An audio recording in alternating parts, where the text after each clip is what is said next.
यह वीडियो जरा गौर से सुनिएगा।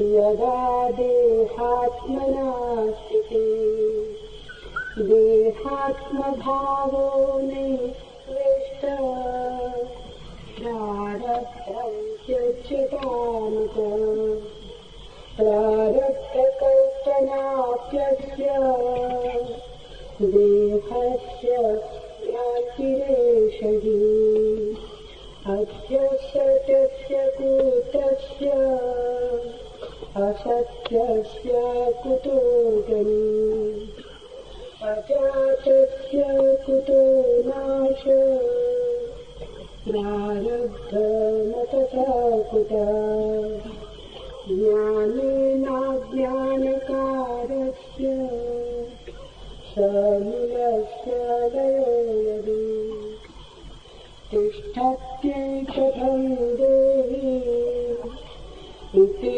शंकावती जना। प्रारब्ध कर्म तो उसी समय सिद्ध होता है जब देह के ऊपर आत्मबुद्धि होती है, पर देह के ऊपर आत्मभाव रखना तो कभी इष्ट नहीं है। इसलिए देह के ऊपर की आत्मबुद्धि को तज कर प्रारब्ध कर्म का त्याग करना, देह की भ्रांति यही प्राणी के प्रारब्ध कर्म की कल्पना है। पर आरोपित अथवा भ्रांति से जो कल्पित हो वो सच्चा कहाँ से है? जो सच्चा नहीं है उसका जन्म कहाँ से हो? जिसका जन्म नहीं हुआ उसका नाश कहाँ से हो? इस प्रकार जो असत है वस्तु रूप है ही नहीं, उसको प्रारब्ध कर्म कहाँ से हो? देह यह अज्ञान का कार्य है, उसका ज्ञान द्वारा जो समूल नाश हो जाता है तो यह फिर रहती कैसे है?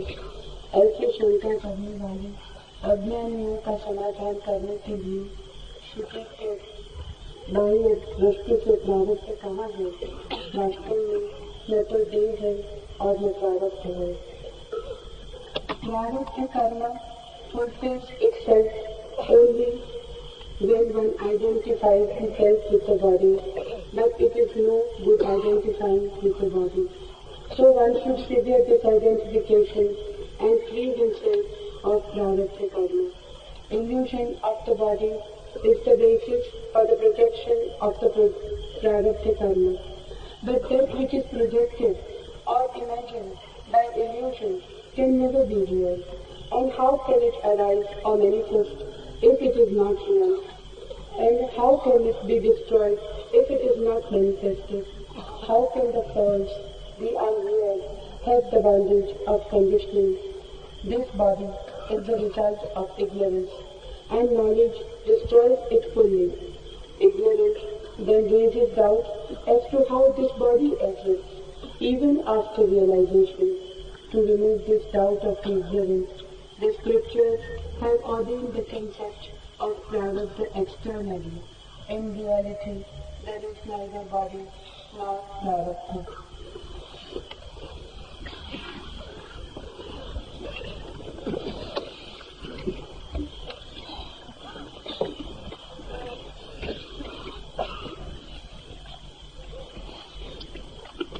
सूत्र के पहले एक दो प्रश्न पूछे गए, उनकी बात कर लेनी उचित है। एक मित्र ने पूछा है कि आप जो कह रहे हैं वो बात समझ में भी आती है और समझ में आती भी नहीं, तो क्या करें? उनका प्रश्न मूल्यवान है, ऐसी सभी की प्रतीति होगी, क्योंकि समझ के दो तल हैं। एक तो जो मैं कहता हूं वो आपकी बुद्धि की समझ में आ जाता है, आपकी बुद्धि को युक्तिपूर्ण लगता है, आपकी बुद्धि को प्रतीत होता है कि ऐसा होगा। ये समझ ऊपर ऊपर है, ये समझ प्राण के भीतर तक नहीं उतर सकती। ये समझ आपके पूरे व्यक्तित्व की समझ नहीं है, आत्मिक नहीं है, इसलिए ऊपर से समझ में आता हुआ लगेगा। और जब तक यहां बैठ के सुन रहे हैं तब तक ऐसा लगेगा बिल्कुल समझ में आ गए। फिर यहां से हटेंगे और समझ खोनी शुरू हो जाएगी, क्योंकि जो समझ में आ गया है वो जब तक साधा ना जाए तब तक आपके प्राणों का हिस्सा नहीं हो सकता। जो समझ में आ गया है जब तक वो आपके खून मांस मज्जा में सम्मिलित न हो जाए तब तक वो ऊपर से किए रंग रोगन की तरह उड़ जाएगा। फिर जो समझ में आ गया है उसके भीतर आपकी पुरानी सब समझ दबी हुई पड़ी। जैसे ही यहां से हटेंगे वो भीतर की सब समझ इस नई समझ के साथ संघर्ष शुरू कर देगी। वो इसे तोड़ने की, हटाने की कोशिश करेगी। इस नए विचार को भीतर प्रवेश करने में पुराने विचार बाधा देंगे, अस्त व्यस्त कर देंगे, हजार शंकाएं संदेह उठाएंगे। और अगर उन शंकाओं और संदेह में आप खो जाते हैं तो वो जो समझ की झलक मिली थी वो नष्ट हो जाएगी। एक ही उपाय है कि जो बुद्धि की समझ में आया है उसे प्राणों की ऊर्जा में रूपांतरित कर लिया जाए, उसके साथ हम एक तालमेल निर्माण कर लें, हम उसे साधें भी। वो केवल विचार न रह जाए, वो गहरे में आचार भी बन जाए। न केवल आचार बल्कि हमारा अंतस भी उससे निर्मित होने लगे, तो ही धीरे धीरे जो ऊपर गया है वो गहरे में उतरेगा। और साधा हुआ सत्य फिर आपके पुराने विचार उसे न तोड़ सकेंगे, फिर भी उसे हटा भी ना सकेंगे, बल्कि उसकी मौजूदगी के कारण पुराने विचार धीरे धीरे स्वयं हट जाएंगे और तिरोहित हो जाएंगे। तो ये बात ठीक है, साधक के लिए सवाल ऐसा उचित है। समझ में आ जाता है फिर हम तो वैसे ही बने रहते हैं। अगर हम वैसे ही बने रहते हैं तो जो समझ में आया है वो ज्यादा देर टिकेगा नहीं। कहां टिकेगा, किस जगह जाएगा, भूल जाएगा, विस्मृत हो जाएगा। ऐसे तो बहुत बार आपको समझ में आ चुका है, ये कोई पहला मौका नहीं। न मालूम कितनी बार आप सत्य के करीब करीब पहुंचकर वापस हो गए, न मालूम कितनी बार द्वार खटखटाना भर था कि आप आगे हट गए हैं और दीवार हाथ में आ गई। भूल यही हो जाती है कि जो हमारी समझ में आता है उसे हम तत्काल जीवन में रूपांतरित नहीं करते। इस संबंध में ये बात ख्याल लेने जैसी है कि अगर आपको कोई गाली दे तो आप तत्काल क्रोध करते हैं, और आपको कोई समझ दे तो आप तत्काल ध्यान नहीं करते। कुछ बुरा करना हो तो हम तत्काल करते हैं, कुछ भला करना हो तो हम सोच विचार करते हैं। ये दोनों मन की बड़ी गहरी तरकीबें, क्योंकि जो भी करना हो उसे तत्काल करना चाहिए तो ही होता है। क्रोध करना हो कि ध्यान करना हो, इससे कोई फर्क नहीं पड़ता। बुरा हम करना चाहते हैं इसलिए हम तत्काल करते हैं, एक क्षण रुकते नहीं, क्योंकि रुके तो फिर न कर पाएंगे। कोई गाली दे उससे कहा है कि 24 घंटे बाद आके जवाब दूंगा, फिर कोई जवाब संभव नहीं होगा। 24 घंटा तो बहुत लंबा वक्त है। 24 क्षण भी अगर आप चुपचाप विचार में व्यतीत कर दें तो शायद क्रोध करने का मन नहीं रह जाए, शायद हंसी आ जाए, शायद उस आदमी की नासमझी पता चले, या शायद वो ठीक ही गाली दे रहा है ये भी पता चल जाए।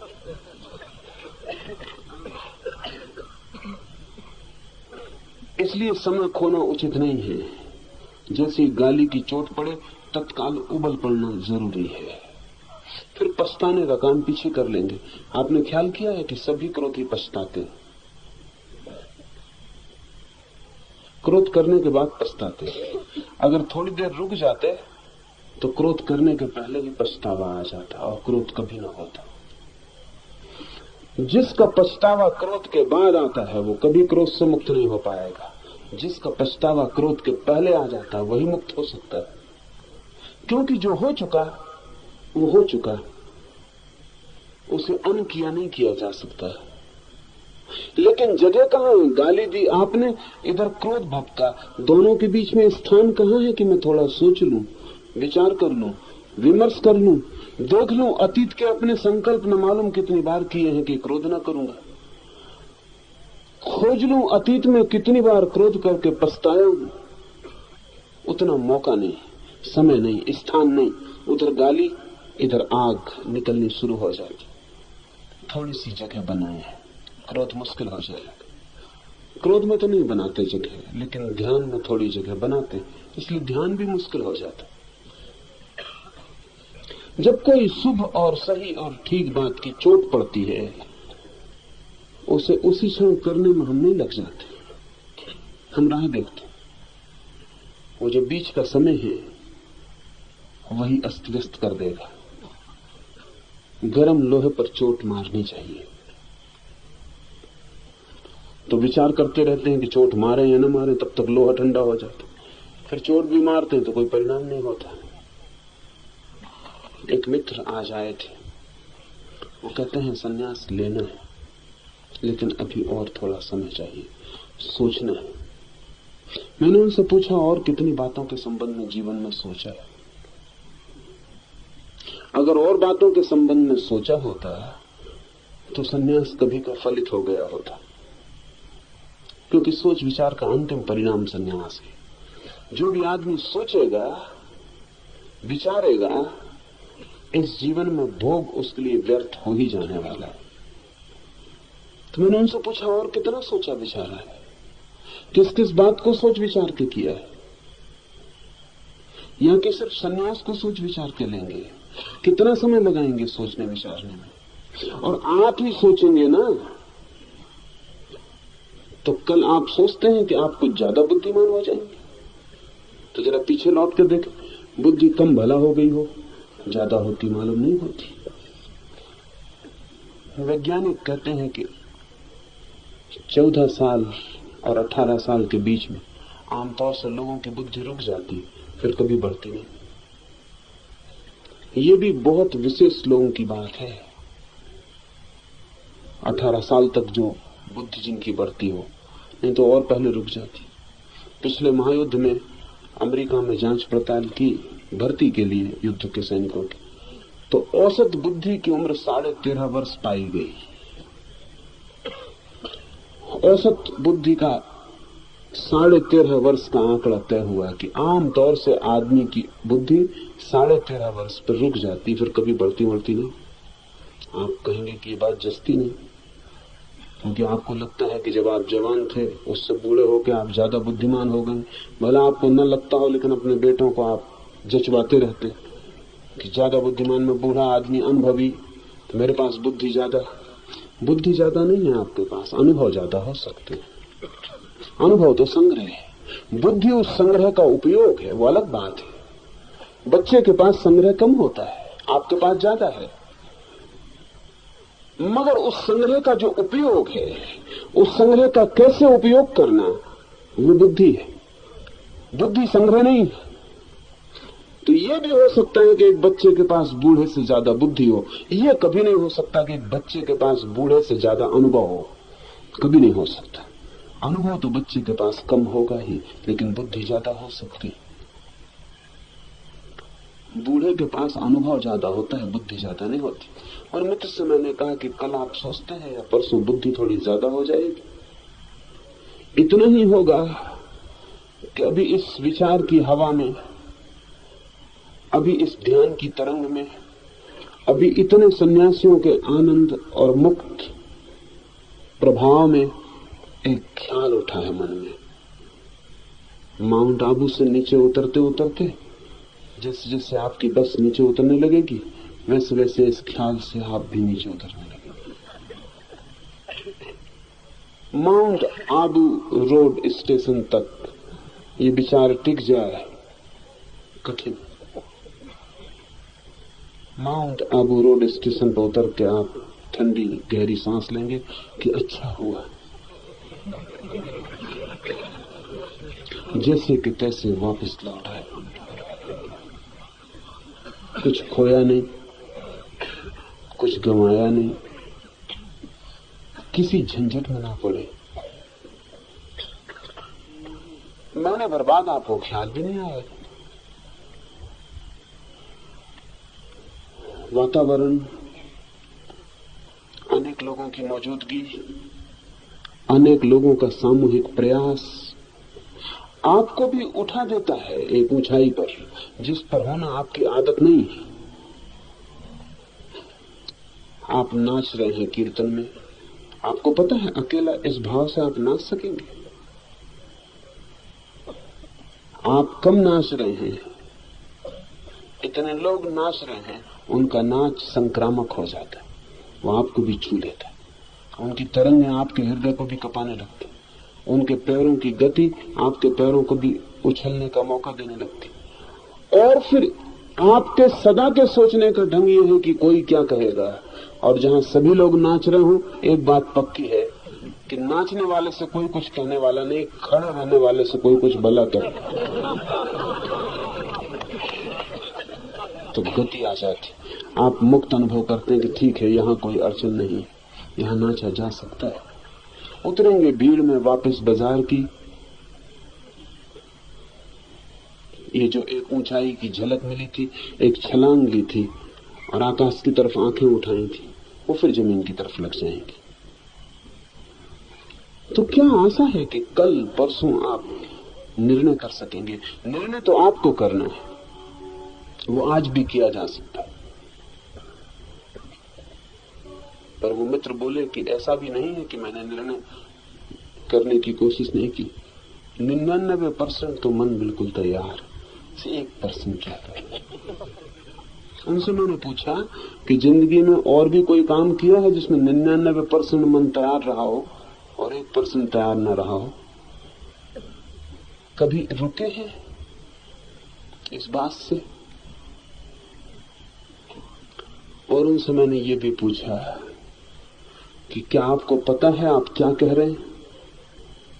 जब 99% मन संन्यास लेने को तैयार है और 1% नहीं लेने को तैयार है, तो आप 1% के पक्ष में निर्णय ले रहे हैं। ये तो आप सोचना ही मत कि आप निर्णय लेने से बच सकते। निर्णय लेने से बचने का इस जगत में कोई उपाय ही नहीं।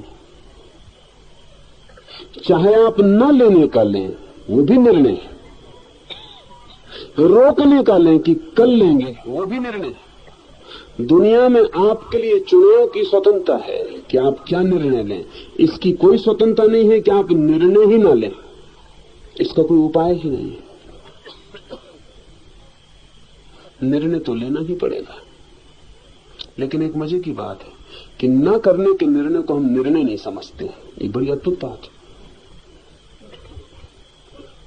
उनको ख्याल में भी नहीं था कि नहीं लूंगा सन्यास, ये भी निर्णय है, लूंगा ये भी निर्णय है। अगर दोनों निर्णय है तो बड़ा अद्भुत मन है कि 1% निर्णय के साथ रुकता है और 99% के साथ जाने की हिम्मत नहीं जुटाता है।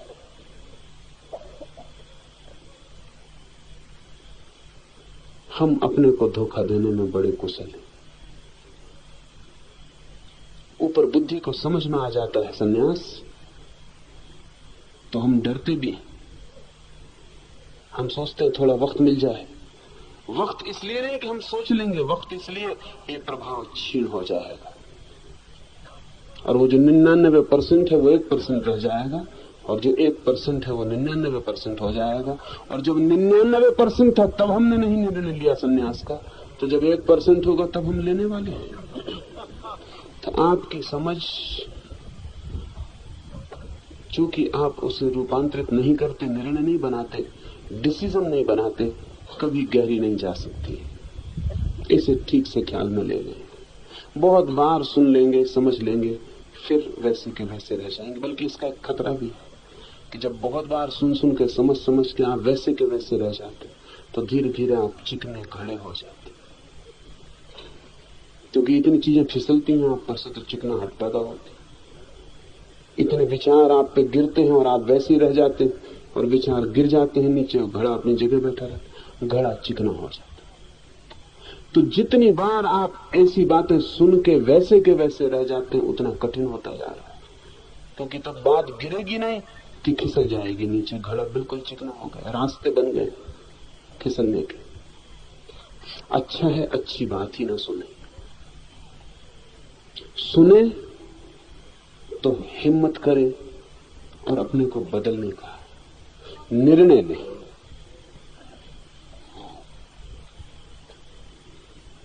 तब आपको लगेगा कि जो समझ में आया था वो ऊपर ऊपर नहीं रहा, प्राणों का स्वर बन गया। और जिस दिन श्वास श्वास में न समा जाए समझ, उसका कोई भी मूल्य नहीं है। उसका एक ही मूल्य है कि आप अच्छी बातें करना सीख जाएं। हम सभी जानते हैं, और हमारा मुल्क तो इतना कुशल है अच्छी बातों करने में। अध्यात्म तो हमारी जबान पर रखा है, बस जबान पे रखा है, उससे भीतर कहीं नहीं। किसी से भी पूछ लें, ब्रह्म ज्ञान तो कोई भी जानता है, कोई भी जानता है। हमारे पूरे देश की व्यवस्था मन की चिकने घड़े की हो गई। हजारों साल से तीर्थंकरों, अवतारों, ऋषियों का हमने एक ही उपयोग किया कि सुन सुन के हम चिकने घड़े हो गए। मुझसे कोई पूछता था, मैं एक गांव में था, और मुझसे वो कहने लगा आदमी कि ये भारत बड़ी पुण्य भूमि है,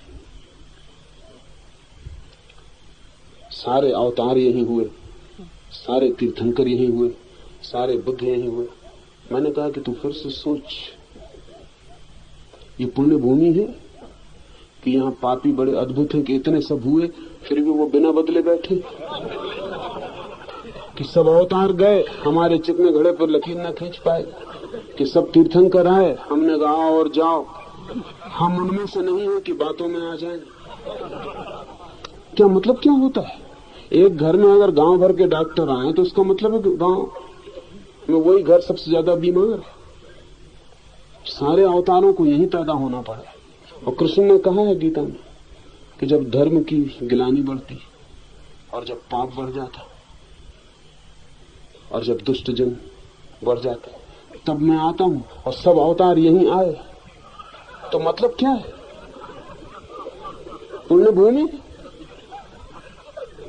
अगर कृष्ण का वाक्य सही है तो जहां उनको नहीं जाना पड़ा पुण्य भूमि वहां हो सकती, लेकिन सबको चुकता यहां आना पड़ा। बात जाहिर है कि इस मुल्क की आत्मा बिल्कुल चिकनी हो गई। हमने इतनी अच्छी बातें सुनी हैं और सुन सुन के हम ऐसे तल्लीन हो गए हैं कि करने की हमने कभी फिक्र ही नहीं की। समझ आपकी तब तक गहरी न हो पाएगी, पूरी न हो पाएगी, जब तक समझ आपकी अंतरात्मा में प्रविष्ट नहीं होती। और आप कोई निर्णय लें तो ही समझ अंतस में प्रविष्ट होती। निर्णय द्वार है। छोटे से निर्णय भी बड़े क्रांतिकारी हैं। किस बात का निर्णय लिया ये बहुत मूल्य का नहीं है, निर्णय लिया, इस लेने में ही आपके प्राण इकट्ठे हो जाते, एकजुट हो जाते। निर्णय लेते ही आप दूसरे आदमी हो जाते। वो निर्णय बिल्कुल क्षुद्र भी हो सकता है। मैं आपसे कहता हूं कि 10 मिनट खांसे भी नहीं, बड़ी अमानवीय बात मालूम पड़ती। आपको खांसी आ रही हो, मैं खांसने तक नहीं देता, दुष्टता मालूम पड़ती। सभा में आप बैठे हैं, मैं आपको कहता हूं खांसे मत, बिल्कुल खांसी बंद रखें, और आपको ख्याल में नहीं, इतना छोटा सा निर्णय भी आपके भीतर आत्मा का जन्म बनता है। 10 मिनट नहीं खांसूंगा, और अगर इसमें आप सफल हो गए तो एक खुशी की लहर रोए रोए में फैल जाती। आपको पता चलता है कि मैं कोई निर्णय लूं तो पूरा कर सकता हूं। खांसी, छींक बड़ी गड़बड़ चीजें, उनको रोको तो और जोर से आती, रोको तो सारा ध्यान उन्हीं पर केंद्रित हो जाता। रोको तो खांसी भी बगावत करती, वो कहती ऐसा तो कभी नहीं किया, ये क्या नया ढंग सीख रही। ये क्या बात है? ये तो अपना कभी संबंध नहीं रहा ऐसा कि मैं आऊं और आप रोके। ये तो मैं ना भी आऊं, दूसरे को आ रही हो तो आप फांस लेते थे, आपको ना भी हो तो दूसरे की भी पकड़ लेते थे। ये क्या हुआ है? लेकिन अगर 10 मिनट भी आप बिना खांसे रुक जाते हैं तो आपके और शरीर के बीच का संबंध इस छोटी सी बात से भी बदल रहा है। इसमें आपसे कहता हूं रुक जाएं। गुरुजीएफ इसका बड़ा प्रयोग करता था ध्यान में। उसने इसके लिए स्टॉप मेडिटेशन ही नाम दे रखा था। आप राजी हो जाएंगे थोड़े समय में तो उस प्रयोग को हम पूरा करेंगे। जब मैं आपसे कहता हूं रुक जाएं तो मेरे रुक जाने में कभी मैं आप पे ज्यादा जोर नहीं दे रहा हूं। गुरुजीएफ भी कहता था रुक जाएं, लेकिन रुक जाने का मतलब था जैसे है एक पैर ऊपर है और एक पैर नीचे है, नाच रहे थे तो वहीं रह जाए। गर्दन आड़ी है तो वैसी रह जाए, शरीर झुका है तो वैसा रह जाए। फिर जरा भी कोई फर्क नहीं करना है, जो हालत है वैसी रह जाए। चाहे शरीर धड़ाम से गिर जाए पर आपको कुछ फर्क नहीं करना है। शरीर गिरे तो गिर जाए और जैसा गिर जाए वैसे ही रहने देना है। आपको भीतर से इंतजाम नहीं करना है कि पैर जरा तिरछा है तो थोड़ा सा सीधा करके लेट जाए ना। तो गुरुजीएफ इसको स्टॉप मेडिटेशन कहता था और उसने हजारों लोगों को इससे गहरे अनुभव करवाए। और ये बड़ा कीमती प्रयोग है, क्योंकि एकदम से रुक जाना और धोखा देने में दूसरे को कोई सवाल नहीं। आप अपने को दे सकते हैं। आपका एक पैर जरा ऊपर था, आप धीरे से नीचे रख लो तो कौन देख रहा है? बाकी आप खो गए एक मौका, कोई नहीं देख रहा है, किसी को मतलब भी नहीं। आपका पैर है, कहीं भी रखिए, मगर आपने भीतर एक अवसर खो दिया जहां आत्मा और शरीर का संबंध बदल सकता था, जहां आत्मा जीत सकती थी और कह सकती थी कि मैं मालिक हूं। अगर आपने धीरे से पैर रख लिया संभाल के और फिर आराम से खड़े हो गए कि अब देखो स्टाफ का प्रयोग कर रहे हैं, तो आप किसी और को धोखा नहीं दे रहे, आपके शरीर ने आपको धोखा दे दिया। छोटे छोटे निर्णय, बहुत छोटे छोटे निर्णय भी बड़े परिणामकारी हैं। छोटे से कोई संबंध नहीं, निर्णय से संबंध है। डिसिसिवनेस, निर्णायक बुद्धि, तो आपकी समझ धीरे धीरे गहरी उतर जाएगी। तो जो मैं कह रहा हूं उसे सिर्फ सुन न लें, उसे थोड़ा प्रयोग करें। उपनिषद बड़े व्यवहारिक पाठ हैं, इनका सिद्धांत से कोई संबंध नहीं।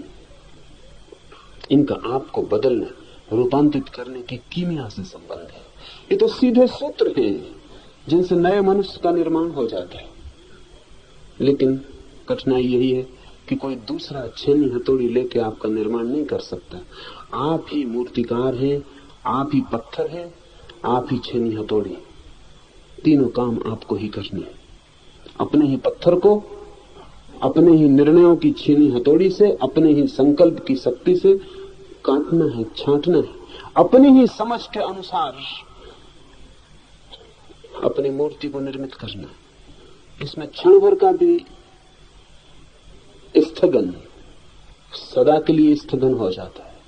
जिसने कहा कल करेंगे वो फिर कभी भी नहीं करता है। और अच्छा होता कि वो कहता कि कभी नहीं करेंगे, वो भी एक निर्णय होता।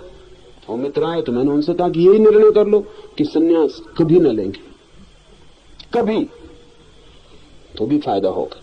पर तुम कहते हो कि सोचेंगे, लेंगे कि नहीं लेंगे, ये इनडिसिसिवनेस, नहीं लेंगे यही पक्का कर लो तो भी कुछ निर्णय तो किया। लेंगे तो पक्का कर लो तो कोई निर्णय किया, नहीं लेंगे ये भीतर की स्थिति है, लेकिन इसको भी साफ नहीं होने देते। इसको भी कहते हैं कि नहीं लेंगे जरूर, थोड़ा सा नहीं। इस तरह अपने को धोखा दे जाते हैं। संन्यास एक निर्णय है, एक संकल्प है, परिणामकारी है। लोग मुझसे पूछते हैं क्या होगा गिरवे वस्त्र पहन लेने से? मैं उनसे कहता हूं कुछ भी ना होगा तो 3 महीने पहन डालो। वो कहते हैं लोग हंसेंगे, तो इतना तो कम से कम होगा। और तुम लोगों के हंसने को 3 महीने तक शांति से झेलना, तो बहुत कुछ हो जाएगा। लोग हंसेंगे इसकी फिक्र ही छोड़ना, बहुत कुछ हो जाने की शुरुआत हो जाती। लोग मुझसे कहते हैं बाहर की बदलाहट से क्या होगा, आप तो भीतर की बदलाहट बता दें। मैं उनसे कहता हूं बाहर तक की बदलाहट की हिम्मत तुम्हारी नहीं, तुम भीतर की बदलाहट की बातें कर रहे हो।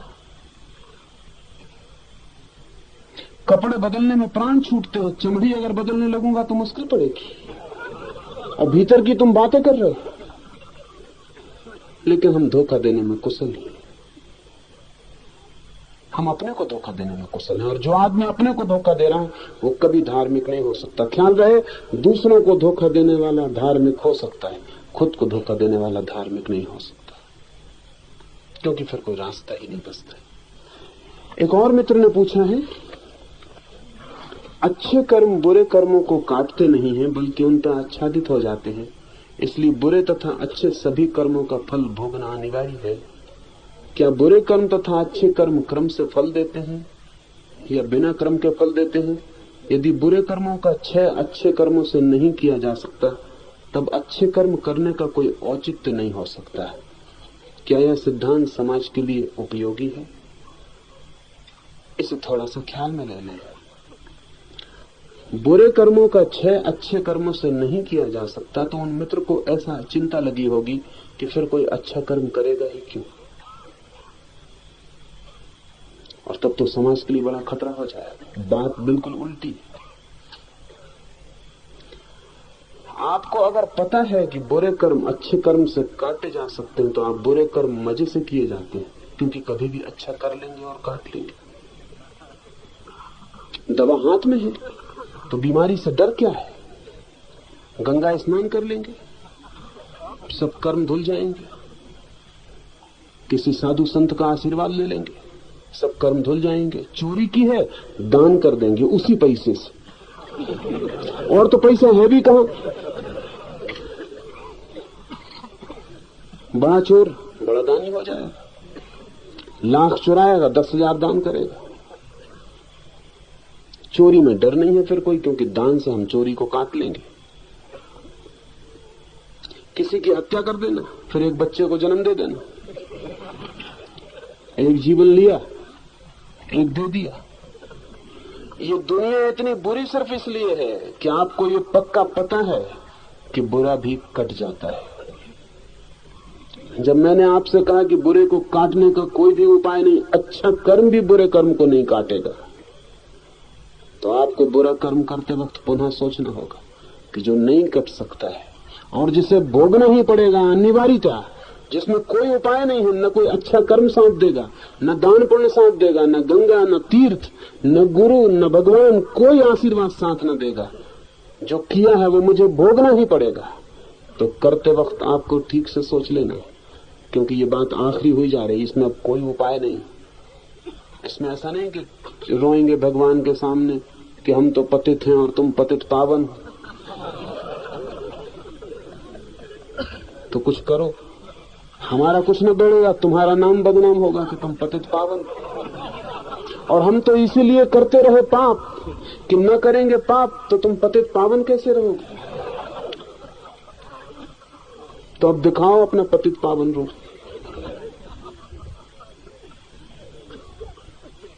एक महिला परसों मेरे पास पहुंच गई, भीड़ थी बहुत। उस भीड़ में उसने एकदम से कहा कि आशीर्वाद दीजिए, तो मैंने कहा अच्छी बात। दूसरे दिन वो वापस आ गई, उसने कहा आशीर्वाद फलेगा तो, क्योंकि अच्छे महात्मा जो होते उनका आशीर्वाद फलता है, आपने आशीर्वाद दिया था। मैंने कहा तो मुश्किल मामला दिखता है, मुझे तो अदालत में ले जाएगी, मुझे पता भी तो चले कि मामला क्या है, किस मामले में तेरा आशीर्वाद फलवाना।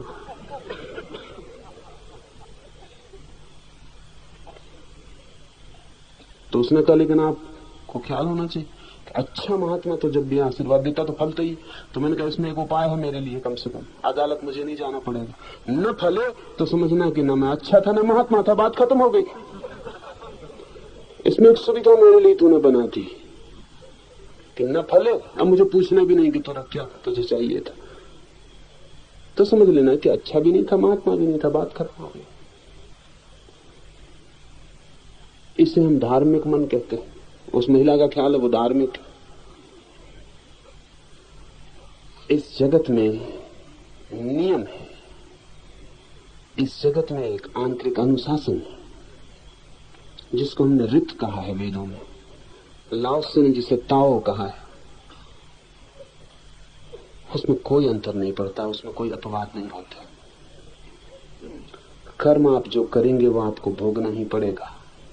ये विचार अगर गहन हो जाए तो आपको कर्म की धारा बदलनी पड़ेगी, और यही सत्य है। ये सत्य स्पष्ट हो जाए तो समाज के लिए उपयोगी होगा। आप कितने दिन से समझा रहे हैं लोगों को, समाज बदलता तो दिखता पड़ता नहीं, पाप बढ़ते जाते हैं उल्टे, क्योंकि सुविधा का ख्याल है हमें कि कोई उपाय बाहर निकलने का है।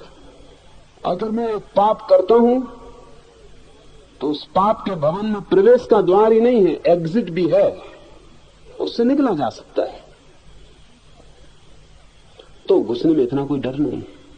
मैंने जो आपसे कहा उसका मतलब यह कि एग्जिट नहीं है, आपको भोगना ही पड़ेगा। भोग कर ही बाहर निकल सकते हैं, काटने का उपाय नहीं है, भोगना ही काटना है। एक ही निर्जरा है कि उसे भोग लेना पड़ेगा तो वो कट जाएगा, और कोई निर्जरा नहीं है उससे। और दूसरी बात उन्होंने कही कि फिर अच्छे कर्म करने का औचित्य क्या रह जाता।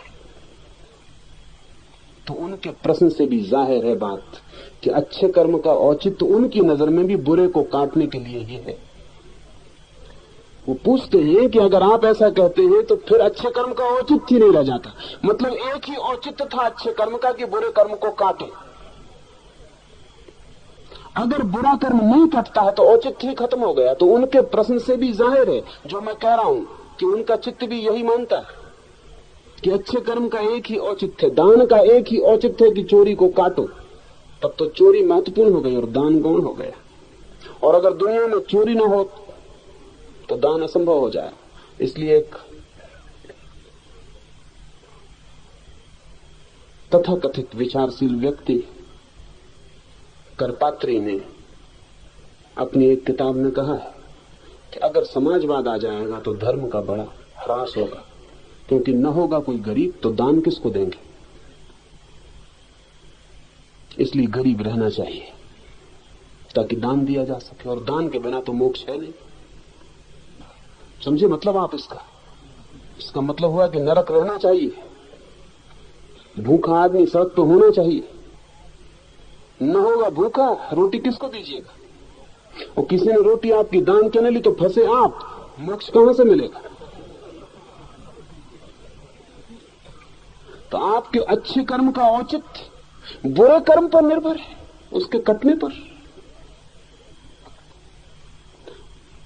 तब तो इसका मतलब हुआ कि अच्छा आदमी बुरे आदमी का शोषण कर रहा है, और अच्छा कर्म बुरे कर्म की छाती से फायदा ले रहा है, खून पी रहा है। अच्छे कर्म का औचित्य बुरे कर्म को काटना नहीं है, बुरे कर्म का औचित्य है उसके दुख में, अच्छे कर्म का औचित्य है उसके सुख में। अच्छे कर्म से सुख मिलता है, वो उसका औचित्य है। जो सुख चाहता है वो अच्छा कर्म करता है, और जो सोचता है कि बुरा कर्म करके सुख पालूंगा वो नासमझी करता है, वो नियम के प्रतिकूल जा रहा है, वो दुख पाएगा। अच्छे कर्म का औचित्य है उसके फल में, बुरे कर्म का औचित्य है उसके फल में, या अनौचित्य जो भी कहें। बुरे कर्म में अच्छे कर्म का औचित्य कैसे हो सकता है? उनका कोई संबंध नहीं है। अच्छा कर्म फल लाता है वो है सुख, बुरा कर्म फल लाता है वो है दुख। और अगर हम ये ठीक से समझा सकें और ये बात गहरी बैठ जाए चित्त में कि जिसे भी सुख चाहिए उसे अच्छे कर्म की यात्रा करनी चाहिए, तो समाज का फायदा होगा। और जिसे दुख चाहिए वो बुरे कर्म की यात्रा करे, और बुरे कर्म की यात्रा जो कर रहा है उसे दुख का फल भोगना ही पड़ेगा। फिर वो पीछे ये कहने लगे कि मैं थोड़ा अच्छा कर लेता हूं, इससे मैं लीप पोत दूंगा बुरे को, ये नहीं हो सकता। यानी इसे ऐसा समझिए कि मैंने आपको गाली दी तो मैंने आपको चोट पहुंचाई, दुख पहुंचाया, वो दुख तो घटित हो गया। फिर मैंने माफी मांग ली, और आपको सुख पहुंचाया। क्या आप सोचते हैं कि मैंने माफी मांग कर जो सुख पहुंचाया उससे वो जो दुख हुआ था वो नहीं हुआ? वो हो चुका, वो दुख तो हो चुका। आपको मैंने जो चोट पहुंचाई वो दुख तो हो चुका। अब चोट पहुंचा के जो मैंने मलहम पट्टी की ये दुख को नहीं मिटाती, सिर्फ उस चोट के ऊपर मलहम पट्टी करती। मैंने गाली दी, मैंने एक बुरा कर्म कर लिया, गाली दे के मैंने भी दुख पा लिया। मैंने माफी मांगी, मैंने अच्छा कर्म किया, अच्छा कर्म करके मैंने भी सुख पा लिया। बुरा दुख में ले जाता है, अच्छा सुख में ले जाता है। अच्छा जितना ज्यादा होता है उतना सुख बढ़ जाता है, बुरा जितना ज्यादा होता है उतना दुख बढ़ जाता है। जिस आदमी को सुख में रहना है उसे धीरे धीरे बुरे को नहीं करना है और अच्छे को करते जाना है। लेकिन धर्म का संबंध सुख से भी नहीं है, क्योंकि दुख से तो बचना हम सबके मन की आकांक्षा है, सामान्य। जब तक आप दुख से बचने की आकांक्षा से भरे हैं तब तक आप साधारण आदमी हैं, धार्मिक नहीं। अभी तो आपकी चाह सुख की है। यही औचित्य है अच्छे कर्म का कि आपसे कहा जाए अच्छा कर्म करिए, सुख चाहते हैं सुख मिलेगा, और दुख चाहते नहीं है बुरा कर्म मत करिए, इससे दुख मिलेगा। अगर बुरे और दुख की अनिवार्यता ऐसे ही दिखाई पड़ जाए जैसे आग में हाथ डालने से जलता है, तो लोगों के हाथ आग में जाने से रुक जाएंगे। अगर अच्छे कर्म के और सुख का संबंध ऐसे ही जोड़ दिया जाए कि हाथ में फूल आने से जैसे सुगंध आती है, अगर ये इतना साफ हो जाए तो लोग अच्छे कर्म में उतर जाएंगे। लेकिन धर्म का इससे कोई अभी संबंध नहीं है। अभी ये नीति है, अभी ये तल समाज की नैतिकता का है। लेकिन जो आदमी सुख का अनुभव करता है, धीरे धीरे उसे पता चलता है एक नई बात का, कि दुख तो व्यर्थ है ही, सुख भी व्यर्थ है। दुख तो दुख देता ही है, जब सुख पूरी तरह मिलता है तो वो भी दुख देने लगता है, सुख नहीं देता। उससे भी ऊब पैदा हो जाती है। सुख का जो दुख है वो है ऊब, बोर्डम।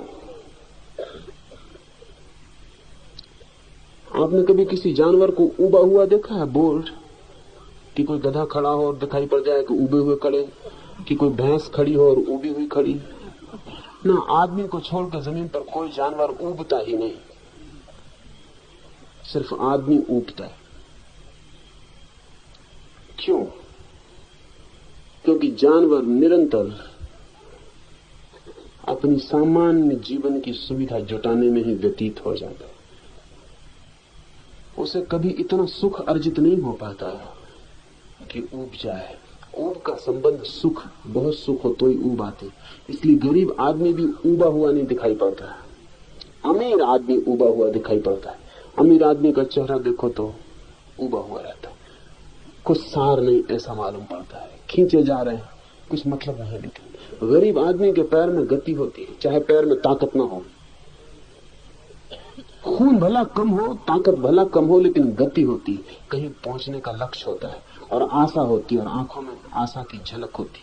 कल एक मकान बन जाएगा, परसों एक दुकान खुल जाएगी, बेटा पढ़ लेगा, बड़ा स्वर्ग मालूम होता है भविष्य।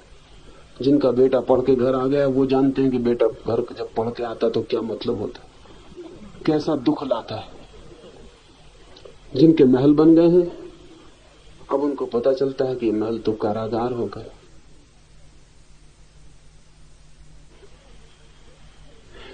जब सुख पूरा मिल जाता है तब पहली दफे पता चलता है कि इससे भी ऊब रहे हैं हम। मन सुख से भी ऊबता है।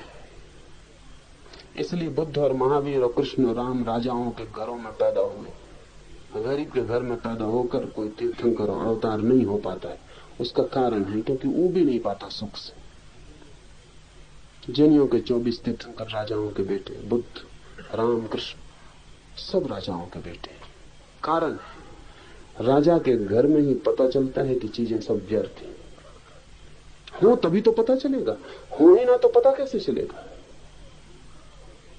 बुद्ध को अगर पता चला कि स्त्री देह में कुछ भी नहीं है तो उसका कारण यह था कि बुद्ध के पिता ने उनके राज्य में जितनी सुंदर लड़कियां थी सब बुद्ध के हरम में इकट्ठी कर दी थी।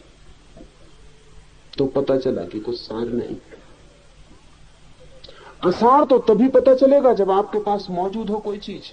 इसलिए आज अमेरिका सबसे ज्यादा उबा हुआ है और भाग रहा है सारी दुनिया में अमेरिका का जवान लड़का और जवान लड़की कि कहीं ऊप से छुटकारा हो जाए, कहीं भी, चाहे गांजा हो, अफीम हो, marijuana हो, कुछ भी हो, कोई तरकीब मिले कि ये जो ऊब है ये मिट जाए। सुख से जब ऊब पैदा होती है और प्राण जब इस आकांक्षा से भर जाते हैं कि अब हम सुख के ऊपर कैसे जाएं, तब धर्म का जन्म होता है। तो अच्छे कर्म के औचित्य दो हुए। एक, अच्छे कर्म का फल सुख है, इसलिए जो लोग बिना धार्मिक हुए भी सुख की आकांक्षा करते हैं, सभी करते हैं, नास्तिक हो, अधार्मिक हो, हिंदू हो, मुसलमान हो, कोई भी हो, जो लोग सुख की आकांक्षा करते हैं, अच्छे कर्म का औचित्य यह है कि अच्छे कर्म से सुख मिलता है, वो उसका परिणाम है। और अच्छे कर्म का दूसरा औचित्य यह है कि जब सुख मिल जाता है तब सुख की व्यर्थता दिखाई पड़ती है, और जब सुख व्यर्थ होता है तो आदमी धर्म की यात्रा पर निकलता है। धर्म की यात्रा का अर्थ है सुख से भी कैसे छुटकारा हो, दुख से कैसे छुटकारा हो, ये संसार की यात्रा है, और सुख से भी कैसे छुटकारा हो, ये मोक्ष की यात्रा। अब हम सूत्र को लें।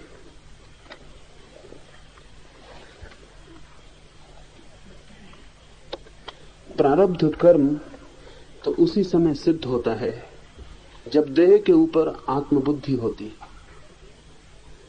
पर देह के ऊपर आत्मभाव रखना तो कभी इष्ट नहीं, इसलिए देह के ऊपर की आत्मबुद्धि को तज कर प्रारब्ध कर्म का त्याग करना।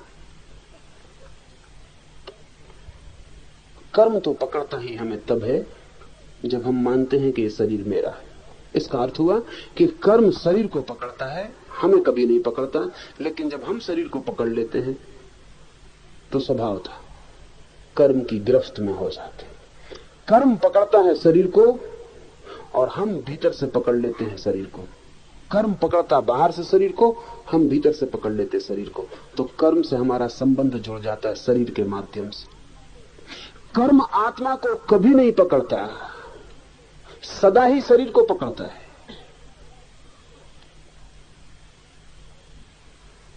जैसे कि अगर कोई छुरी से किसी चीज को काटे तो जहां भी पदार्थ है वहां छुरी से काटा जा सकता है, लेकिन आप आकाश को छुरी से काटे तो नहीं काटा जा सकता, छुरी गुम जाएगी और आकाश अनकटा रह जाएगा। कर्म का जो प्रभाव है, जो परिणाम है, वो जो छुरी है कर्म की, वो पदार्थ को काट सकती है। शरीर पदार्थ है, मन भी पदार्थ है, पदार्थ से पदार्थ की टक्कर हो सकती है, लेकिन भीतर जो चैतन्य है वो शून्य आकाश है। कोई कर्म उसे काटता नहीं, छूता नहीं, लेकिन एक बात हो सकती है कि वो जो भीतर चैतन्य है वो अगर शरीर को मान ले मेरा, इसकी उसे स्वतंत्रता है मानने की। चेतना को स्वतंत्रता है ये मानने की कि वो मान ले कि मेरा, तो शरीर मेरा है ये मानते ही शरीर की जो जो पीड़ाएं हैं वो मुझ में फलित होने लगेंगी। इसे हम ऐसा समझे, घर में मैंने सुना आग लग गई तो जो मकान मालिक है वो छाती पीट के रो रहा है, लेकिन तभी एक पड़ोसी ने आके कहा कि क्या कर रहे हो तुम, नाहक रो रहे हो, मकान का तो इंश्योरेंस हो चुका है, कल ही तो तुम्हारा लड़का इंश्योरेंस दफ्तर में सब करवा रहा था। लड़का कहाँ है तुम्हारा? लड़का कहीं बाहर गया था। बाप ने कहा क्या ठीक, इंश्योरेंस हो चुका? अरे तब तो रोने की कोई बात ही नहीं। आंसू विदा हो गए। मकान अब भी चल रहा है, वही मकान, लेकिन अब इंश्योरेंस हो गया। तो मकान मेरा है, इससे संबंध तत्काल हटके वो जो इंश्योरेंस से पैसा मिलेगा वो मेरा है। अब मकान से मेरा हट गया, लेकिन तभी लड़का भागा हुआ आया और उसने कहा कि क्या कर रहे हैं, हंस रहे हैं खड़े होकर। मैं गया जरूर था लेकिन हो नहीं पाया। फिर आंसू बहने लगे, फिर आदमी छाती पीट कर रोने लगा कि मर गए, लुट गए। मकान वही का वही, मगर बीच में क्या हुआ, मेरा मकान से अलग हो गया। फिर मकान से मेरा जुड़ गया। शरीर के साथ हमारा मेरा भाव ही हमारे दुख का कारण है या सुख का, हमारे सब कर्मों का। मेरा भाव हट जाए फिर शरीर पर होते कर्मों की प्रक्रिया का स्वयं से कोई संबंध नहीं रह जाता। ये सूत्र कहता है मेरा भाव आत्म भाव रखना ही समस्त कर्मों की प्रक्रिया को साथ देना है, कोऑपरेट करना है, सहयोग देना है। हट जाए मेरा भाव, पता चल जाए कि मैं कौन हूं, शरीर नहीं हूं। तो जैसे इस आदमी को पता चला कि मकान मेरा नहीं है, अब जलता रहे, ऐसा ही बुद्ध और महावीर को पता चल गया है कि ये मकान मेरा नहीं, जलता रहे। हट गए पीछे। उसका पता चल गया जो इस मकान में रहने वाला है, उसका पता चल गया जो मकान में जरूर है लेकिन मकान ही नहीं।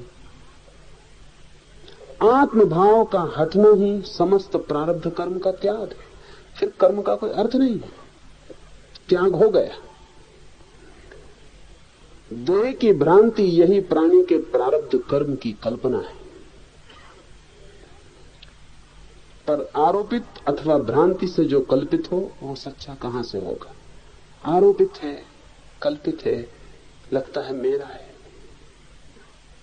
आपका बेटा है, जी जान दिए दे रहे हैं उसके लिए, कुर्बान हो सकते हैं खुद। और फिर एक दिन एक पत्र मिल जाए घर में किसी पुरानी किताब में दबा, और पता चले कि पत्नी का किसी से प्रेम रहा। संदिग्ध हो जाए कि बेटा मेरा है कि नहीं। सब डमाडोल हो गए। बाप को संदेह सदा थोड़ा बना ही रहता है, क्योंकि बाप बहुत प्रासंगिक घटना है, कोई बहुत महत्वपूर्ण घटना नहीं बेटे के जन्म में। उतना ही मूल्य है बाप का जैसे कि एक इंजेक्शन का, इससे ज्यादा मूल्य नहीं। मां भर असंदिग्ध रूप से जानती है कि बेटा उसका।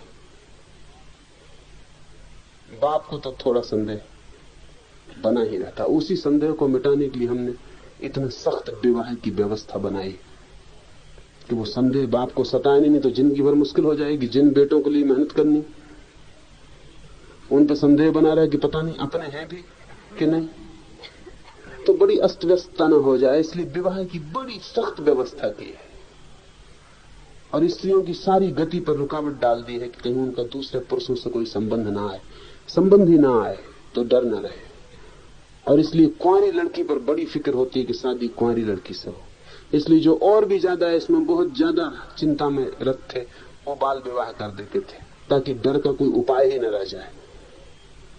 तो निश्चित रहे कि पुत्र मेरा है, मेरा हो तो आरोपित हो जाता हूं, संदिग्ध हो तो मुश्किल हो जाता। जहां मेरे का आरोपण है वहां लगता है कि बस मैं जुड़ गया और अब मैं सब कुछ कर सकता हूं, फिर सब दुख भी झेलूंगा। जहां मेरा हटता है वहां लगता है मैं टूट गया, अलग हो गया। ये सब आरोपित है। मेरे का सारा भाव आरोपित है। मेरा इस जगत में कुछ भी नहीं। मेरा शरीर भी मेरा नहीं, वो भी मेरे माँ बाप से मिलता है। उनका भी नहीं है, उनके माँ बाप से मिलता है। खोजने अगर हम जाएं तो अरबों खरबों वर्षों की यात्रा है छोटे से अणु की, जिससे आपका शरीर बना हुआ है।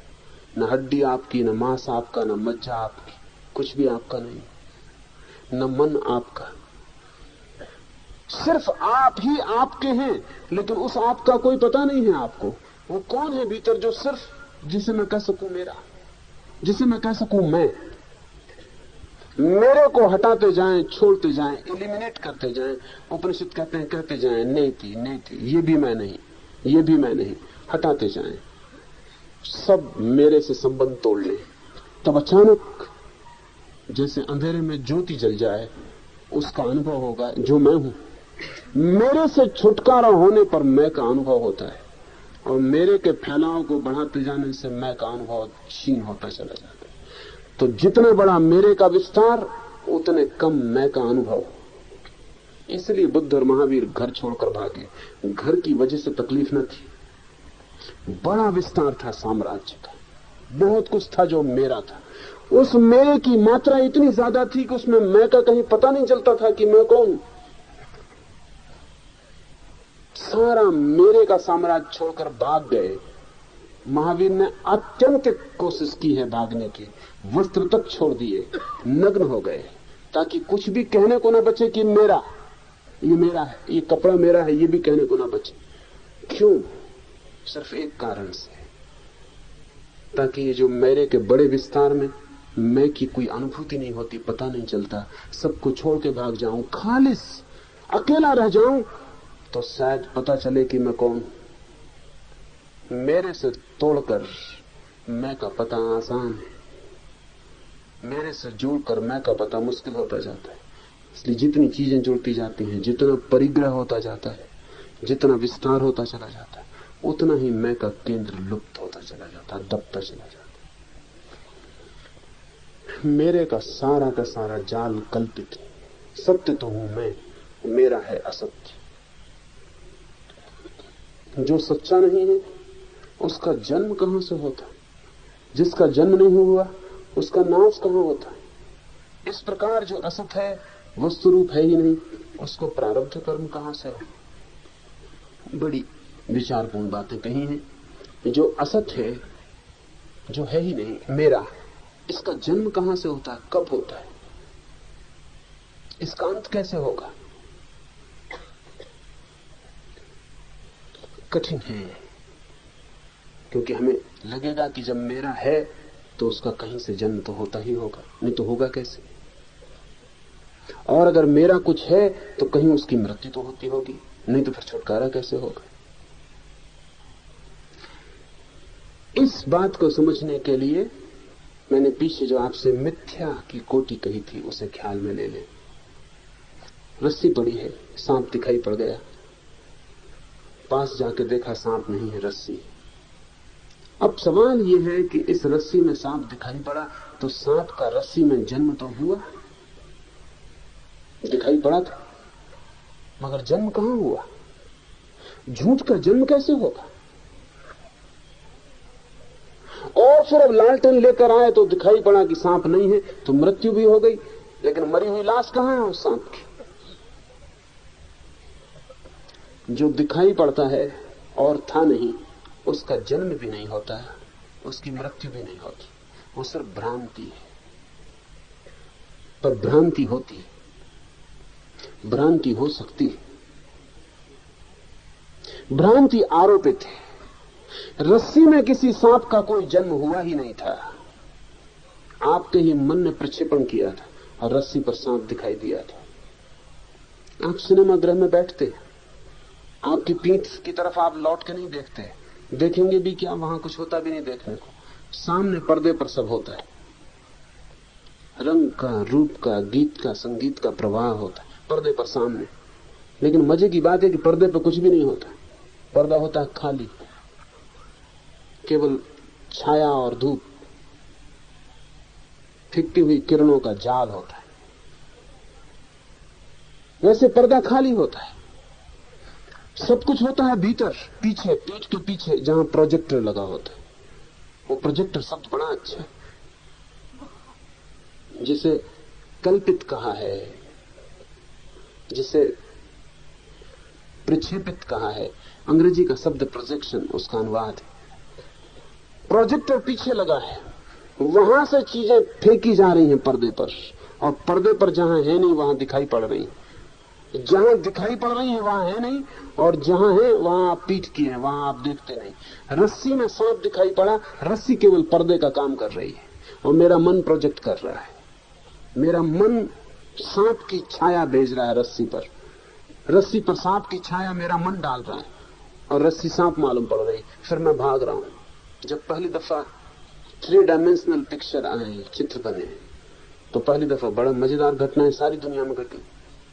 जब लंदन में पहली दफा 3 डायमेंशनल चित्र दिखाया गया, तो उसमें एक घुड़सवार एक भाले को फेंकता है,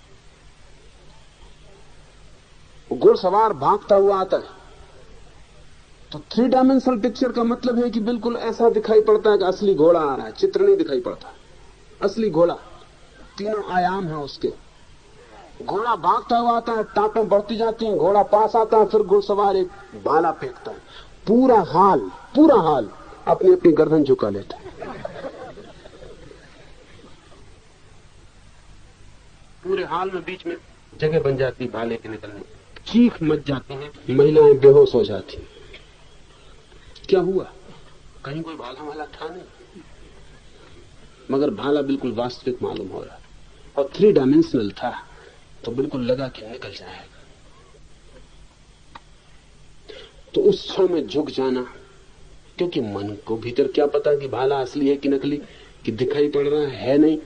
मन तो आदतवश झुक गया कि कहीं भाला लग ना जाए। ये तो क्षण में हो गया, इसलिए सोचना थोड़ी पड़ता है। फिर पीछे खुद ही हंसी आई होगी कि क्या पागलपन किया, लेकिन हो गया। जब बुद्ध जगते हैं तो हंसी आती है कि क्या पागलपन किया। रिंझाई के संबंध में कहानी है कि रिंझाई को जब ज्ञान हुआ तो वो हंसने लगा, वो खिलखिलाने लगा। और जब उसके शिष्यों ने पूछा कि आप क्यों हंस रहे हैं, क्या हो गया, तो रिंझाई ने कहा कि मुझे परम ज्ञान हो गया। तो उन्होंने कहा परम ज्ञान? पर हमने कभी ऐसा सुना नहीं कि परम ज्ञान होने के बाद कोई इस तरह हंसता, आप हंस क्यों रहे हैं? तो रिंझाई लोटपोट हुआ जाता है, उसके पेट में बल पड़ रहे हैं, और वो कह रहा मैं इसलिए हंस रहा हूं कि खूब बुद्धू बने और व्यर्थ बने। कुछ भी न था, जिसे पकड़े थे वो था नहीं, और जिसे छोड़ने की कोशिश कर रहे थे वो भी नहीं था, खुद हम ही थे अकेले। हम ही अपने हाथ को पकड़े हुए थे। जैसा कभी कभी रात में होता है कि अपने ही हाथ से अपनी छाती दबाए हुए और अंदर सपना चल रहा है कि कोई छाती पे चढ़ा बैठा है। जब आंख खुलती तो कप रहे हैं, पसीना छूट रहा है। अपने ही हाथ छाती पे पड़ गए थे, उनके वजन की वजह से लग रहा था। नींद में सभी इंद्रियां बहुत सतेज हो जाती हैं, इसलिए जरा सा वजन बहुत वजन मालूम पड़ता है। जरा सा वजन बहुत वजन मालूम पड़ता है।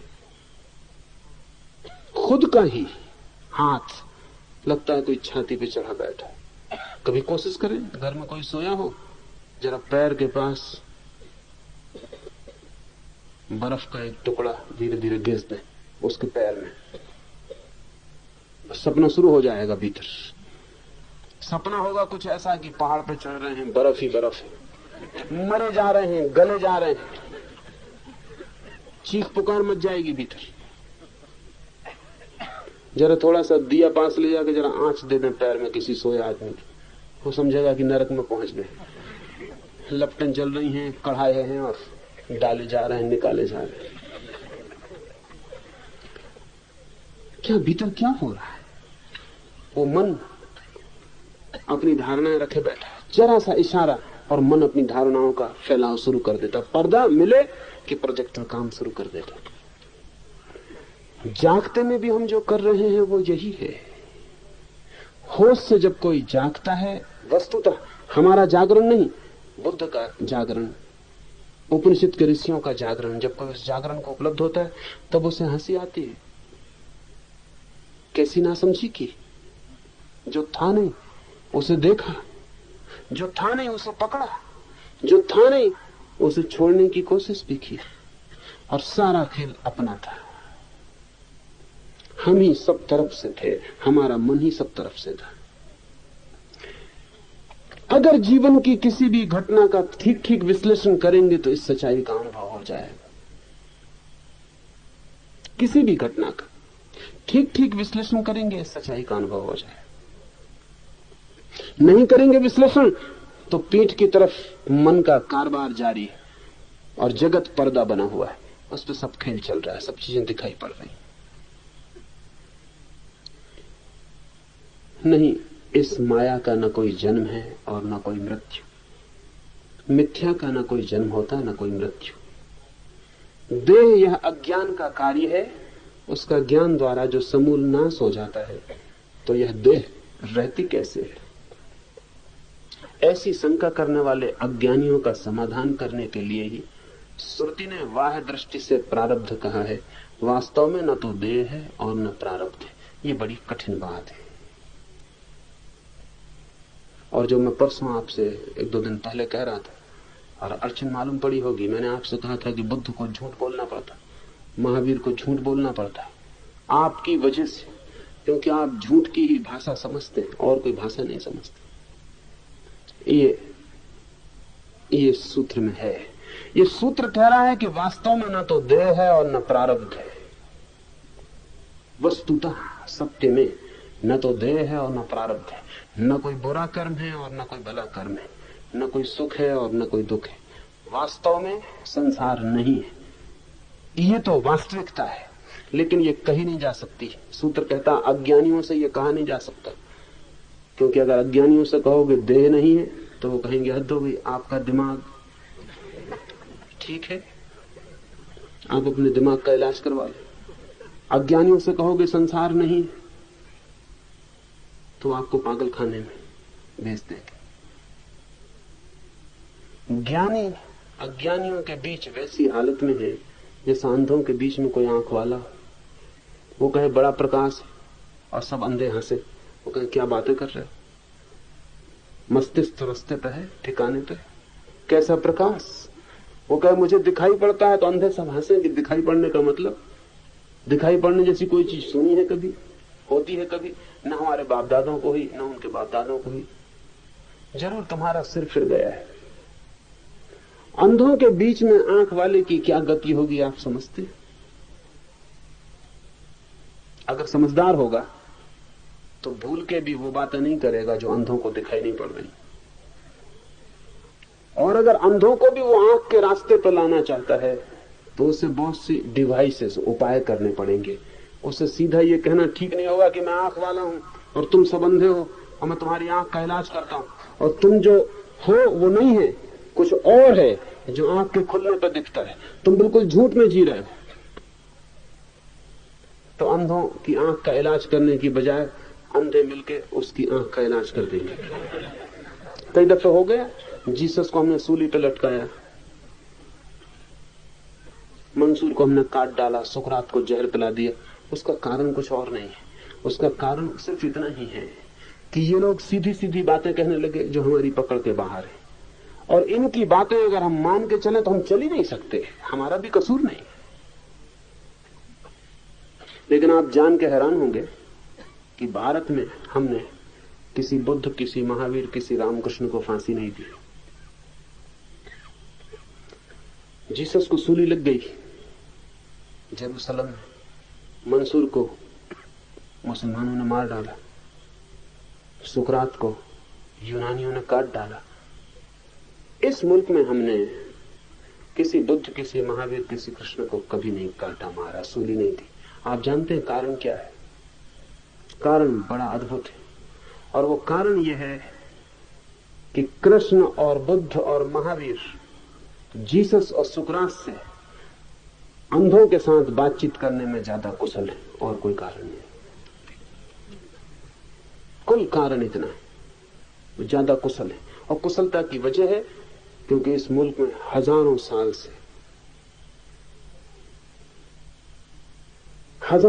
से बुद्धों, महावीरों ने अंधों से बातें की, तो उन्होंने तरकीबें ईजाद कर ली। जीसस गड़बड़ हालत में पड़ गए। जीसस की सारी शिक्षा तो हुई भारत में, तो उन्हें अंदाज नहीं था। भारत से वो सब सीख के लौटे, और जेरूसलम में जाकर उन्होंने जब बोलना शुरू किया तो जेरूसलम की परंपरा में उसकी कोई भी जगह न थी। जीसस बिल्कुल ही विजाती मालूम पड़े, और जीसस की बातें पागलपन की मालूम पड़ी। पुरानी बाइबल में कहा है कि जो एक आंख फोड़े तुम्हारी, उसकी दोनों फोड़ देना। अंधों की भाषा। और जीसस ने जाके वहां आंख वालों की भाषा बोलनी शुरू कर दी। एकदम अचानक, कोई बीच में सेतु नहीं था। कहा कि जो तुम्हारे बाएं गाल पर चांटा मारे, दायां भी उसके सामने कर देना। कि जो तुम्हारा कोट छीने, कमीज भी उसको दे देना।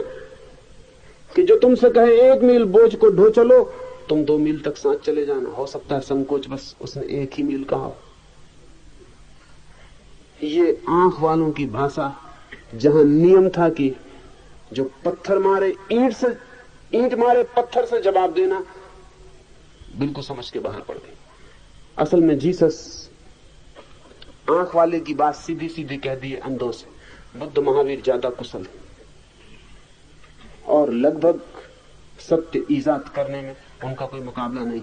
ये उपनिषद का सूत्र कह रहा है, ये साफ ही कह रहा है। ये कह रहा है कि न तो ये देह है न ये कर्म है, लेकिन अज्ञानियों को उनकी शंका समाधान करने के लिए वाह दृष्टि से, ऊपर ऊपर की दृष्टि से देह और कर्म और प्रारब्ध की बात कही।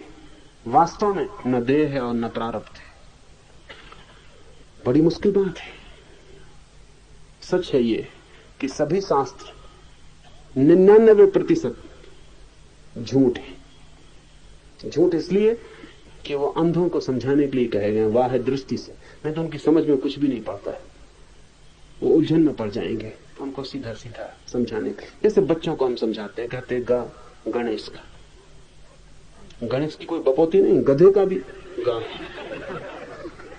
और जब से भारत धर्म निरपेक्ष हो गया तो पहले स्कूल की किताबों में जब मैं पढ़ता था तब तो गा गणेश का होता था। अभी मैं सुनता हूँ गा गधे का होता है, क्योंकि गधा जो है ज्यादा निरपेक्ष जानवर है। गणेश तो हिंदू संप्रदाय के हो जाते हैं, गधा किसी संप्रदाय का नहीं। गधे सभी संप्रदायों में पाए जाते हैं।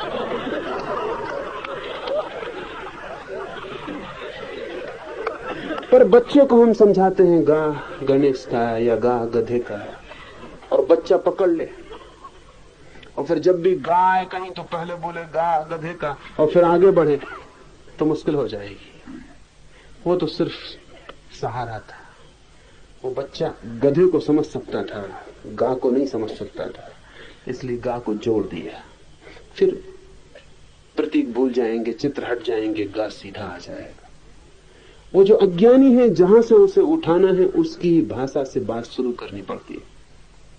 उससे कहना पड़ता है ये दुख है, ये सुख है। सुख चाहते हो तो अच्छा कर्म करो, दुख चाहते हो तो ही बुरा कर्म करो। न भी चाहते हो दुख, बुरा करोगे तो बुरा फल पाओगे, अच्छा करोगे अच्छा फल पाओगे। अगर दोनों से छूट जाओगे तो फिर तुम्हें कोई फल नहीं मिलेगा, और जब कोई फल नहीं मिलता है तो तुम मुक्त हो जाते हो। लेकिन ये सारी की सारी बात एक बात मान के चल रही हैं हम कि ये सारा वास्तविक का जगत है।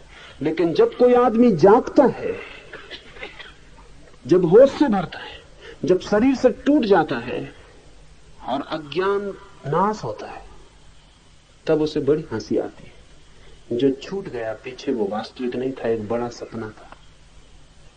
एक बड़ा सपना था, वास्तविक नहीं था। और जो उपाय हमने बताए थे वे भी सपने के भीतर सपने थे। ऐसा समझे तो आसानी होगी। रामकृष्ण तो भक्त थे काली के, पर बड़े विनम्र थे और कोई और मार्ग बताए तो सदा पालन करने को तैयार रहते थे। फिर एक वेदांत के शिक्षक तोतापुरी का आगमन हुआ और तोतापुरी ने रामकृष्ण से कहा कि ये क्या लगा रखा है, ये क्या कीर्तन भजन, क्या इससे होगा? एक को खोजो, ये तो दो है, भक्त और भगवान, दो नहीं, एक ब्रह्म। तो रामकृष्ण अद्भुत थे, उनके पैरों में सिर रख दिया और कहा कि ठीक, मुझे शिक्षा दें, मुझे सिखाएं। तो ध्यान पर तोतापुरी रामकृष्ण को बिठाता है और रामकृष्ण आंख बंद करके खूब आनंदित होते हैं। तोतापुरी कहता क्या हो रहा है? तो वो कह रहे माँ दिखाई पड़ती। तो उन्होंने कहा कि सब फिजूल बकवास में यहाँ रुकूंगा नहीं, माँ दिखाई पड़ती तो मैं इतने काहे के लिए आनंदित हो रहे? ये सब कल्पना है, ये माँ और ये काली, ये सब तुम्हारी ही धारणा है। रामकृष्ण कहते हैं होगी, लेकिन आनंद बड़ा आता है। तो तोतापुरी ने कहा कि अगर इसी आनंद में पड़े रहना है तो परम आनंद कभी ना आएगा। तो रामकृष्ण ने पूछा क्या करूं? तो तोतापुरी ने कहा कि एक तरकीब करो, जब काली भीतर दिखाई पड़े उठाओ एक तलवार और 2 टुकड़े कर दो। तो रामकृष्ण ने कहा तलवार वहां कहां से लाएंगे? स्वाभाविक, कहां से तलवार ले आएंगे एकदम से? और भीतर अगर बाहर तलवार होगी तो ले कैसे जाएंगे? और काली जब दिखाई पड़ेगी तो कैसे? कहां है तलवार? तो तोतापुरी ने कहा कि जिस मन से काली को भीतर खड़ा कर लिया है, उसी मन से एक तलवार भी खड़ी कर लेना। जब तुम काली तक को भीतर खड़ा करने में सफल हो गए हो, तो छोटी सी तलवार न कर पाओगे। ये सपने के भीतर सपने की विधि, समझे मेरा मतलब? काली भी एक कल्पना है भीतर, सुखद है, पर है तो कल्पना, अपना ही फैलाव है, अपना ही भाव है जो मूर्तिमंत हो गया भीतर। अपनी ही चाह है, अपने ही रंग है जो हमने ही डाल दिए भीतर। वो जो काली खड़ी है भीतर और रामकृष्ण भीतर जो उसके चरणों में सिर रखे पड़े हैं, बड़े मजे की बात है कि वो काली भी रामकृष्ण का ही भाव है और वो सिर रखे हुए भी रामकृष्ण पड़े। तो तोतापुरी ने ठीक कहा कि तलवार क्या बाहर से ले जानी पड़ेगी? काली को कब बाहर से ले गए थे? तो जब भीतर काली बना ली, एक तलवार भी बना लो। और तुम तो कुशल मालूम पड़ते हो, जब काली को देखते हो इतने आनंदित होते हो, तो मतलब तुमने बिल्कुल पक्की मजबूत काली बना ली और तुम्हें शक शुबा भी नहीं है उसकी सच्चाई में। एक तलवार और बना लो। रामकृष्ण बड़े उदास हो जाते थे कि ये कैसे होगा, तलवार से मैं खुद ही काली को काटूं। तो तोतापुरी ने कहा अगर न कटे तलवार से तो फिर सोचेंगे, तुम कोशिश तो करो। पर रामकृष्ण कहते थे मैं ही खुद काटूं। तो तोतापुरी ने कहा कि फिर मैं रुकूंगा नहीं, और जब तुमने स्वीकार किया कि साधना में उतरोगे वेदांत की, तो थोड़ी हिम्मत जुटाओ। ये क्या बच्चों जैसे रोते हो? तो तोतापुरी एक कांच का टुकड़ा ले आया और रामकृष्ण से कहा कि बैठो, ध्यान करो, और जब मैं देखूंगा काली भीतर आ गई तो कहीं तुम भूल ना जाओ, क्योंकि तुम ऐसे मोहित दिखते हो कि तुम भूल जाओगे। और अगर काली याद भी रही तो तुम्हारी हिम्मत भी नहीं दिखती, तुम तलवार उठा लोगे। तुम इतने प्रेम से भरे दिखते हो कि तलवार तुम उठाओगे कैसे? जैसे कोई माँ अपने बच्चे को काटे, उससे भी कठिन तुम्हें होगा, ये भी मैं समझता हूं। तो फिर मैं तुम्हें साथ दूंगा, तुम फिक्र न करो। जब मैं समझूंगा काली आ गई तो एक कांच का टुकड़ा है, इससे मैं तुम्हारे तृतीय नेत्र की जगह को पूरा का पूरा काट दूंगा।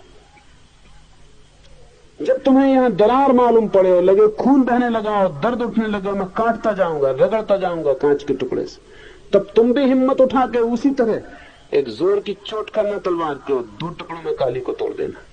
ठीक है, अगर तीसरे नेत्र पर कांच से काटा जाए तो भीतर तीसरे नेत्र में ही दिखाई पड़ता है सब कुछ, वो चाहे काली हो और चाहे राम हो, चाहे कृष्ण हो, कोई भी हो, वो तीसरे नेत्र में ही उनकी प्रतिबिंब बनता है।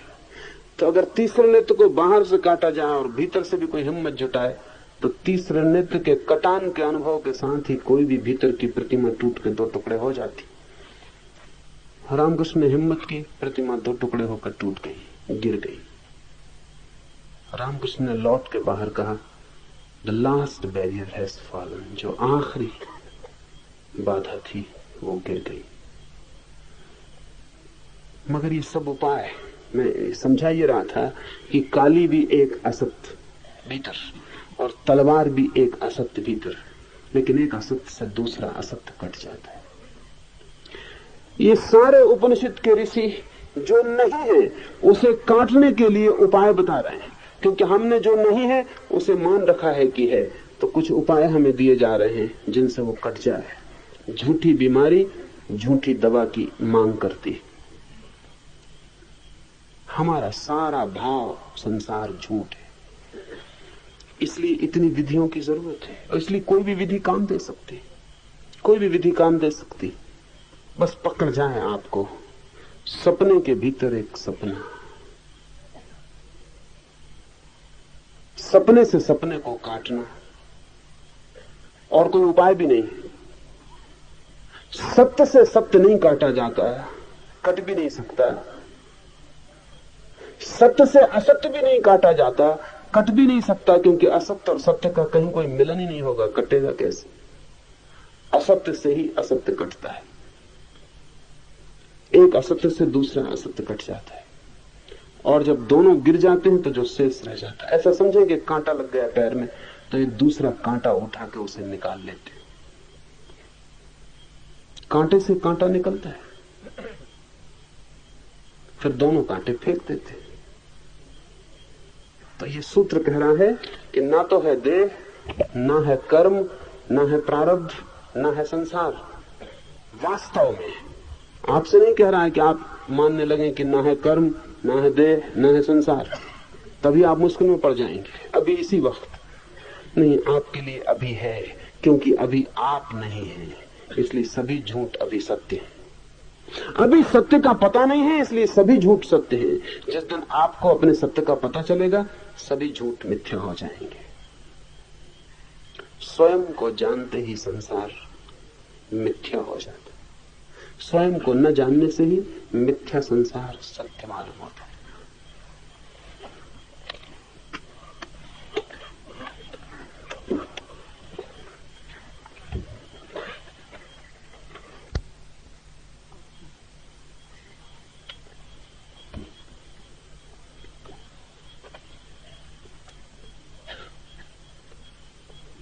This body is the result of ignorance, and knowledge destroys it fully.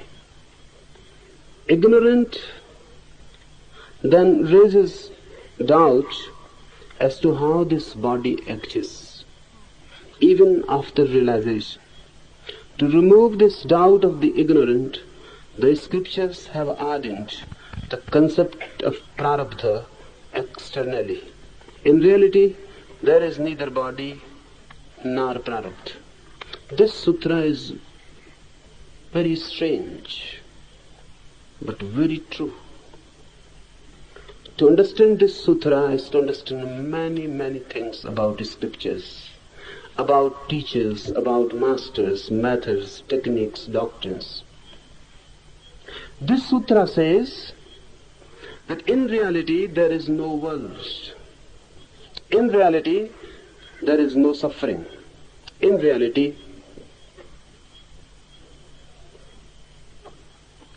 whatsoever you feel and know is not. But in reality, remember, as far as you are concerned, it is real. As far as you are concerned, it is real.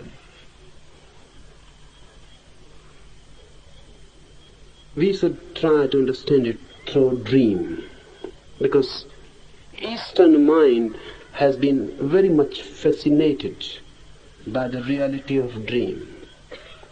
And this sutra can be understood only through it. You are dreaming. While in dream, you can never doubt that the dream is a dream. While dreaming, the dream is true, real as any reality. Even more real. Why I say even more real? I say this because when you will get up in the morning, you can remember your dream. But when you go into sleep, you cannot remember what has happened, what was happening when you were awake. This is a rare phenomenon. In dream, you forget your so-called reality completely. You cannot remember that you are a doctor in the day while awake, or an engineer, or a minister. You cannot remember in your dream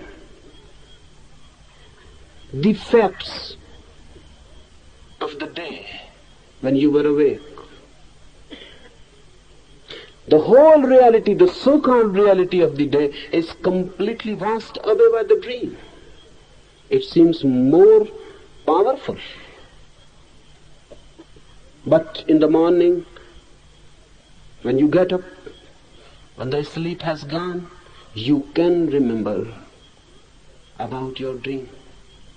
It means your reality of the day is not so strong to completely wash away the reality of the dream. In dream you forget your day completely, but in your day, in your waking state of mind, you can remember about your dreams. Dreams appear to be more real. That's why I say even more real. In dream you can never doubt that whatsoever you are seeing is unreal or real. It is real. It is felt authentically real. Why? Why a dream appears so real? And this is not your first experience. You have been dreaming for your whole life. And every day in the morning you have come to know that the dream was unreal. Still, when this night you will go to sleep and dream, you cannot remember your whole life's experience. The dreams are unreal. Again you will fall into the illusion.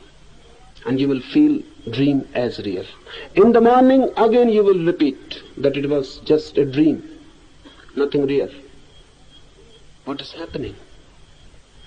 So much experience of dreaming, still dream remains real. Why? Because really anything becomes real if you are absent. Your absence gives reality to false things. In the dream you cannot remember yourself. So whatsoever passes before your eyes becomes real, because you are not. You are so unreal that anything can be felt as real. If you can remember yourself in the dream will drop, will cease immediately. Gurdjieff used to give this technique to his disciples, to remember themselves continuously. In the day, go on remembering, I am. Do whatsoever you are doing, but continuously make it a point to remember I am. Not verbally. Feel it, I am. Eating, go on eating, simultaneously feel I am. Remember I am. You are walking, go on walking, remember I am. This Gurdjieff called as self-remembering. Buddha has called this right remembering.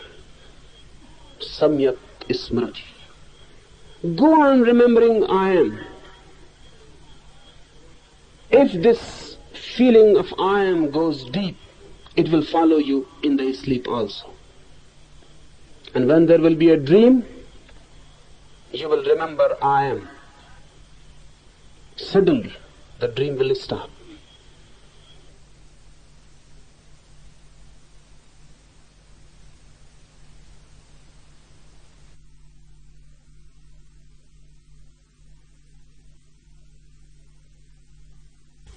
If you are, then there can be no dreaming. This is just to explain to you a greater truth. In this life, the world is because we are not. This is the Upanishad, this basic teaching. In this world, the world is. Everything is, you are not. Only you are not, everything is. That's why you cannot feel whether it is real or unreal.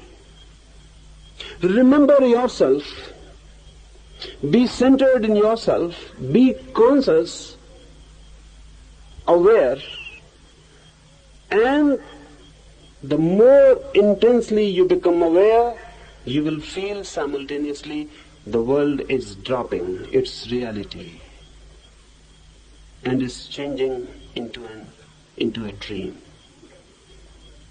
When totally you become aware, the world becomes a dream. This means if you are real, then whatsoever you experience is a dream. Whatsoever I say. If you are authentically real, conscious, alert, then all your experiences are dreams. If you are unaware of yourself, then your own reality is projected onto the dreams. Then your own reality is transferred to the dreams.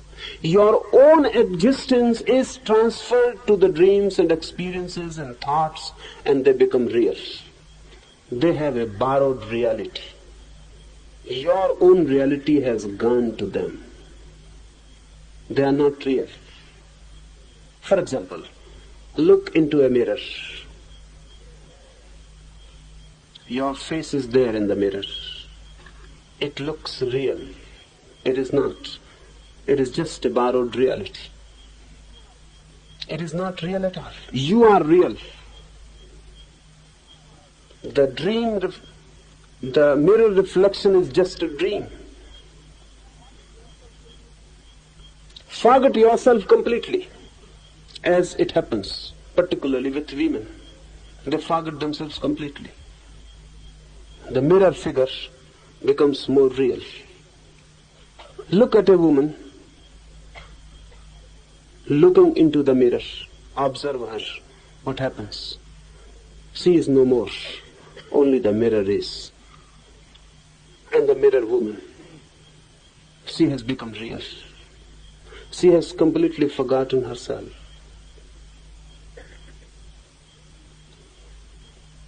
The mind is doing the same. The world is just a mirror. You have forgotten yourself, and the reflection has become real. This is a borrowed reality. Remember yourself. Do it with a mirror, and you will come to a deep realization. Do it with a mirror. Gaze constantly into the mirror. Gaze in your eyes reflected in the mirror continuously for 30 minutes, 40 minutes. Go on staring.